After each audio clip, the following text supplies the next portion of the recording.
Halo teman-teman, welcome back to my channel. Setelah minggu lalu kita bahas tentang reksadana secara umum, kita kali ini akan bahas salah satu aplikasi reksadana yang kebetulan aku pakai dan akhir-akhir ini baru ngehits banget, yaitu Bibit. Nah, kalau kalian penasaran gimana aplikasi Bibit, let's check this video out.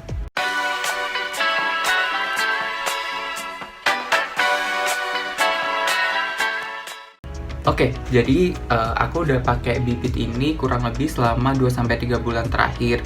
Tujuan utamanya sih sebenarnya untuk save uang dana darurat aku. Tapi akhir-akhir ini aku juga menggunakan fitur robo-advisor atau investasi otomatis yang dimiliki oleh Bibit ini. Nah, before we jump too far to the topic, aku akan jelasin beberapa keuntungan yang udah aku rasain selama aku investasi di Bibit.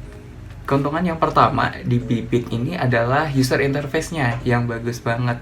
Karena user interface-nya bagus, pengalaman penggunanya jadi lebih baik. Dan aku pun juga merasakan menggunakan Bibit itu cukup mudah saat pertama kali pakai. Yang kedua, gratis biaya komisi. Jadi kalau teman-teman beli reksadana di Bibit, teman-teman nggak dikenai biaya administrasi. Jadi gratis komisi. Yang ketiga, kalau misal teman-teman masih kesulitan sama pemilihan reksadana yang pas, ada fitur robo-advisor yang akan membantu teman-teman ketika berinvestasi di Bibit. Nah, robo-advisor ini cara kerjanya sebenarnya didasarkan dari riset Harry Markowitz, seorang pemenang Nobel tentang modern portfolio theory. Kalau teman-teman penasaran gimana cara kerjanya, itu teman-teman bisa cek website Bibitnya secara langsung. Secara singkat, cara kerjanya robo-advisor ini adalah sebelum teman-teman menggunakan Bibit, pada waktu daftar, Bibit itu akan menanyakan beberapa pertanyaan terkait dengan karakter atau risk profile investasinya teman-teman. Bisa kalian lihat di screen seperti apa kuesionernya. Teman-teman bisa isi dan nanti ketika teman-teman sudah selesai, nanti akan keluar hasilnya apakah teman-teman punya risk profile yang rendah, medium, atau high. Dan hasilnya tadi juga akan disesuaikan dengan instrumen investasi reksadana yang sesuai dengan risk profile teman-teman. Kemudian selanjutnya, investasi reksadana di Bibit itu tidak menyulitkan karena kita bisa mulai investasi dari Rp100.000 aja. Jadi untuk teman-teman yang baru mulai, jelas Rp100.000 ini nggak memberatkan buat yang pertama kali. Nah, selanjutnya yang nggak kalah penting, metode pembayaran reksadana di Bibit itu udah bermacam-macam. Kita bisa bayar pakai GoPay, bisa bayar pakai link aja. Terus kalau misal kita pengen yang lebih konvensional, kita juga bisa pakai virtual account bank kita masing-masing. Nah, yang terakhir yang nggak kalah penting juga, Bibit ini sudah diberi izin oleh OJK. Jadi kalau misal teman-teman masih ragu investasi di Bibit, worry no more, karena legalitas dari Bibit ini sudah diberikan oleh si OJK. Oke, without further ado, kita coba langsung praktek di aplikasinya yuk. Oke, jadi ini bentuk aplikasi Bibit. Seperti yang aku bilang tadi, user interface dari Bibit itu sangat user friendly. Jadi menurutku ini akan memudahkan kita yang baru pertama kali investasi di reksadana. Nah, fitur-fitur dari Bibit ini ada apa aja sih? Kita bisa tahu nilai portfolio kita berapa, keuntungannya kita udah berapa, dan kita bisa set portfolio kita ada apa aja. Di sini aku set portfolionya ada 2, yaitu dana darurat sama dana pensiun. Nah, misal buat teman-teman yang masih perlu tutorial lebih lanjut, di sini juga ada nih kayak cara pembeliannya gimana, cara penjualan, cara kerja Bibit, terus keunggulan Bibit juga di sini dicantumin semuanya kayak gitu. Jadi no worry buat teman-teman yang baru mulai investasi. Seperti yang aku bilang tadi, aku punya 2 portfolio. Yang pertama dana darurat dan yang kedua adalah dana pensiun. Di dana darurat ini aku sengaja memilih portfolio reksadananya sendiri karena aku sangat concern sama risiko dana darurat. Nah, sebaliknya di dana pensiun, ayo kita cek.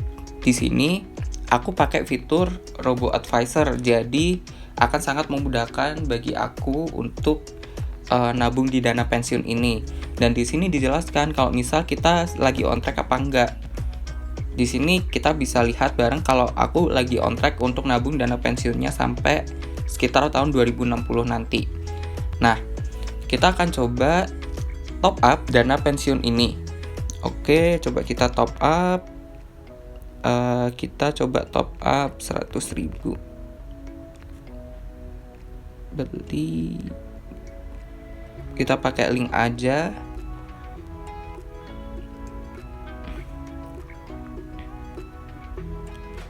Bayar.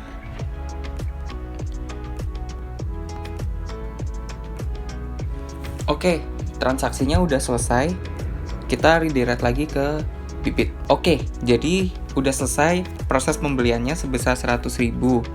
Nah, karena kita pakai Robo Advisor, aplikasi Bybit langsung mengalokasikan persentase alokasi reksadananya secara otomatis. Di sini aku dapat Manulife Dana Kas 2 dan BNI AM IDX 30. Segampang itu guys untuk top up. Fitur yang paling penting dari Bybit ini adalah kita bisa cek benar-benar bagaimana portfolio manajer investasinya.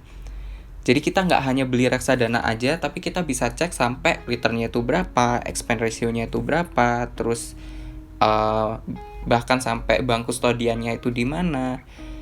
Dan yang paling penting lagi, kita itu bisa cek sebenarnya uang kita itu, misal BNI AM Index 30 ini, IDX 30 itu diinvestasikan kemana sih? Kita bisa lihat di sini, itu dia diinvestasikan ke Astra, saham BCA, BRI, Bank Mandiri, dan seterusnya. Kita bisa lihat fun fact sheet-nya di sini kalau teman-teman misal kepo lebih lanjut. Nah, di sini sangat tersaji lengkap tentang laporan fun fact sheet dari masing-masing manajer investasi gitu. Oke, let's jump into our conclusion. Bybit itu gampang dipakai, daftarnya gampang buat mulai, sama buat investor pemula sangat memudahkan. Di sisi lain, tetap concern dari aku adalah investasilah pada instrumen yang teman-teman tahu. Jangan sampai teman-teman nyesel hanya karena nggak tahu sama instrumen investasi yang teman-teman pilih. Oke, jadi sekian video tentang review aplikasi Bybit. Kalau misal teman-teman ada pertanyaan, bisa cantumin di kolom komentar di bawah, atau teman-teman bisa kontak aku via DM Instagram. Link Instagramnya udah aku kasih di description box. Oke, sekian video tentang aplikasi Bybit. Have a good day everyone. See you.